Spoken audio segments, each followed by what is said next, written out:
Hello there, ladies and gentlemen, and welcome back to another Warframe profile. This time, this will be covering a second one of my Warframes that I consider to be my top 3.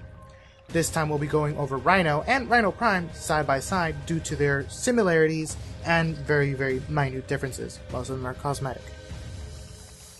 As you see in the screen before you, Rhino and Rhino Prime have very distinct features, mainly due to all the glowing bits from the Prime and the whole entire size of Prime himself. He's a lot bulkier, he's a lot more hefty, and he just looks like a big rhino just about to charge at you and just give you a very bad day. There's an inside joke somewhere in there.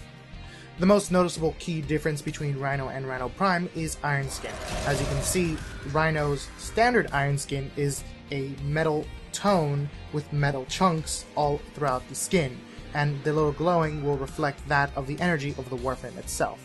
Meanwhile, Rhino Prime will always have a golden tone throughout Rhino without the metal chunks due to his Prime nature, making him a refined, pure version.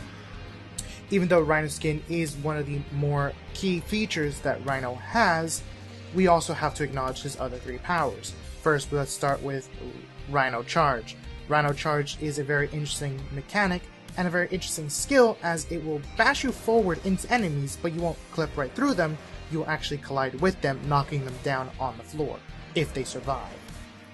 Rhino Charge is benefited and affected by duration builds, so reducing duration will result in this being a very slight headbutt, unless you make it near absolute 0 duration, then it literally is a headbutt. And let's see how the standard charge compares to a built-up duration charge. As you can see, the duration charge on Prime is very far, as on the standard Rhino with a standard duration, it takes about 3 charges in order to actually make that reach. Up next, we have Rhino's Roar. Rhino's Roar benefits all damage outputs possible. Not just that, it also benefits all Warframe skills across the board. Rhino's Roar increases all output by 50%. So it's a very good combination skill for Iron Skin, which will increase it by 50% on the damage absorption, and also another good combination that I love to use, and MacBoom and Arclight like to use, is Roar then Stomp. This will increase the damage dealt to enemies when they are lifted into stasis, and slightly, I doubt it actually does, increase the stasis chance. But overall, if it does or does not increase the stasis time, not chance, the damage increase is well worth it.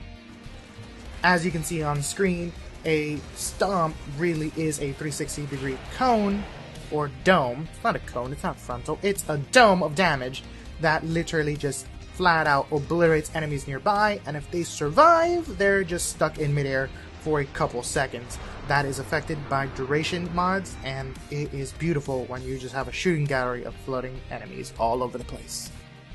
While I'm at it and showing in-game examples of Stomp, let's show some in-game examples of Iron Skin.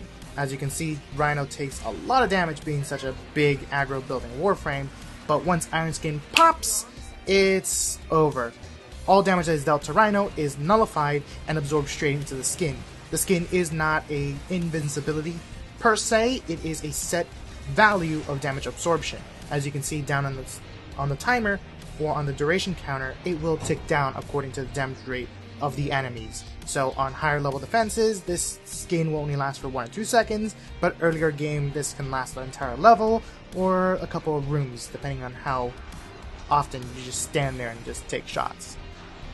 Aside from Rhino Prime just being a golden and heftier looking Rhino, it has one slight difference. It has a passive bonus to movement speed.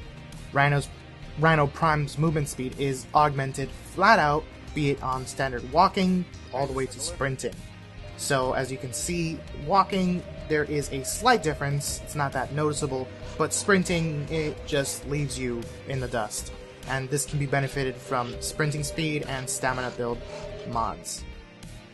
Overall, Rhino is a very interesting Warframe for new and old players alike. It is a very beneficial Warframe for new players due to his early accessibility in-game, being he is the first Warframe you can obtain off the Venus boss, the Jackal.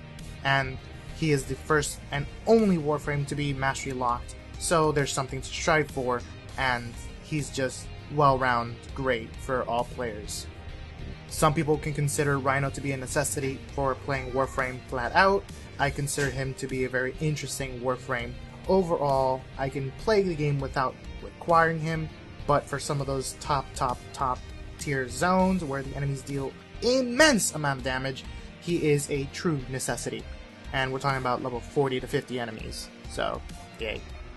So let's get some feedback, and in the comment section down below, why don't you guys tell me what you think of Rhino and his powers, and what are some Rhino builds that you like to use?